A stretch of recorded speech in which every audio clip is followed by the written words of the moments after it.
परंतु आपल्या कार्यकर्त्यांना माहिती असायला पाहिजे का काही दिवसापूर्वी इकडं उबाटा गटाची प्रवक्ती सुषमा अंधारे यांनी दौरा केला होता। त्या दौऱ्यामध्ये प्रत्येक ठिकाणी कसारा असेल, शहापुरा असेल, पडगा असेल, भिवंडी असेल, या ठिकाणी तिने कोणी माहिती दिली असेल मागे बसलेल्या लोकांनी त्याच्या आधारित, कारण तिला तर इथली माहिती नाहीये, आणि जी माहिती दिली त्या माहितीच्या आधारित जे आरोप तिने केले का प्रकाश पाटील यांना शिवसेनेनी मोठं केलं, शिवसेनेनी काय कमी केलं, शिवसेनेला प्रकाश पाटलांनी मोठं करण्याचं काम केला, प्रकाश पाटलाला शिवसेनेने मोठं केलं, असं काही कर्तृत्व नाही आहे। आणि जेवढे दिवस त्यांना तिकडं महिने झाले तेवढे वर्ष मी शिवसेनेसाठी रात्रन दिवस काम केलेलं आहे, आणि त्याचे तुम्ही आम्ही सगळे साक्षीदार आहेत। आणि म्हणून जे कोणी कोणावर आरोप करत असताना पुरी माहिती घेतली पाहिजे। दुसरं पुढचं जाऊनही बोलले त्या प्रकाश पाटलांना काय कमी केलं, त्यांच्या ड्रायव्हरला पण 2 वेळा आमदार करून दिलं।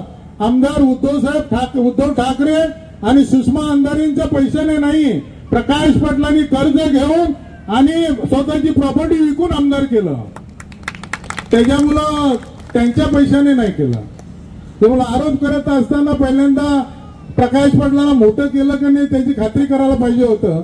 जे कोणी बसले होते त्याच्यातलं पण काही लोकांना मोठं करण्यामध्ये एकनाथ शिंदे साहेबांच्या आशीर्वादाने त्यांनाही मोठं करण्याचं काम केलं, तोही निस्वार्थपणे केला।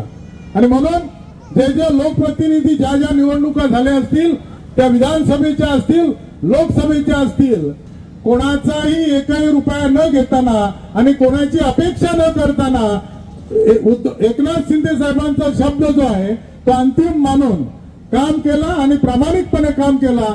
त्या लोकांना लोकप्रतिनिधी होता आला आणि त्यांना त्या ठिकाणी संधी मिळाली नेतृत्व करण्याची। आणि म्हणून हे आपण जर बोललो नाही, सांगितलं नाही, तर आपल्या कार्यकर्त्यामध्ये गैरसमज होईल। ते तर विरोधात बोलतीलच, परंतु आपल्या कार्यकर्त्याला सांगता आलं पाहिजे छाती टोकपणे, मी ज्या पक्षाचं काम करतो त्या पक्षाचा माझा उपनेता जो आहे पारदर्शक आहे, आणि तो जो काय ऐकतो आणि बोलतो ते एकनाथ शिंदे साहेबांचे शब्द असतात आणि त्यांचे शब्द अंतिम असतात। भविष्य कालामध्ये मी आमदार, खासदार, मंत्री होईल नाही होईल त्याची पर्वा नाही, परंतु मागच्या वेळेमध्ये पण काही लोकांनी मीडियाच्या माध्यमातून म्हटलं होतं काँग्रेसच्या तिकिटावर प्रकाश पाटील उभा राहील, राष्ट्रवादीच्या तिकिटावर खासदारकी लढेल।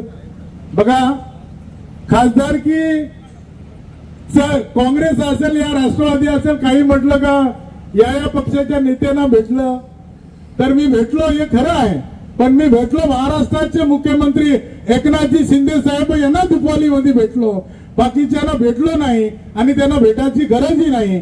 उद्या ना आम्ही केव्हाही लढलो निवडणुका तर एकनाथ शिंदे साहेबांचं जे धनुष्यबाण आहे त्याच्यावरच लढणार, नाहीतर निवडणुका लढणारच नाही आहे। Speed news Bharat.